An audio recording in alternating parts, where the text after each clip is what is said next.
Kimanoko wa Mashungwa, bibi yake. Kimani Kimanoko, ukiwa na huyo Moses Masika Wetangula. Wewe Masika Wetangula uko na bibi mbili. Mtu ako na bibi mbili, atembeange na bibi mbili hadharani, anatembeanga na bibi wa mwisho. Na wewe Wetangula, Julioa Mkikuyu, na anaona wewe umekaa na ukabila, wewe umekuwa confused, usomi mbele, haezi tembea na wewe. Wewe Kimani Kimanoko, umesema Rigathi Gachagua ati anacheza pale majuu na bibi yake. Kwani wewe una bibi?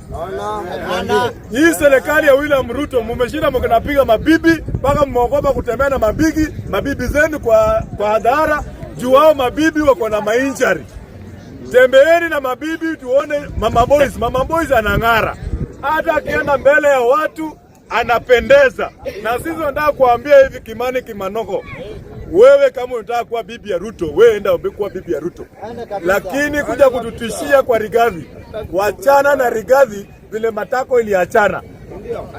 Jambo lingine, nataka kuongea na mimi kwa Raila Amolo Odinga.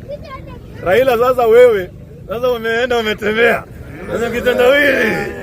Umeshindwa vitendawili zote ulimaliza. Misamiati ulimaliza. Sasa umekuja jana unasema mimi naweza fanya na kazi na Gachagua. Gachagua anataka kuambia hivi, Raila akikukaribia, epuka Raila vile unaepuka shetani kwa kanisa.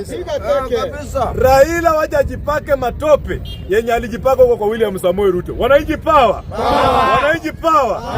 Naambia Raila Amolo Odinga hivi, the time has come. You must differentiate between the rights of the people, the economies of the people, and your politics of tumbocratic. Wewe unaenda huko kila siku ni kupeana mkono na kupeana tumbo. Kupeana mkono na kupeana mtumbo. Juu Raila is the only person in Kenya that understand table manners. Juu ukikula hauongei.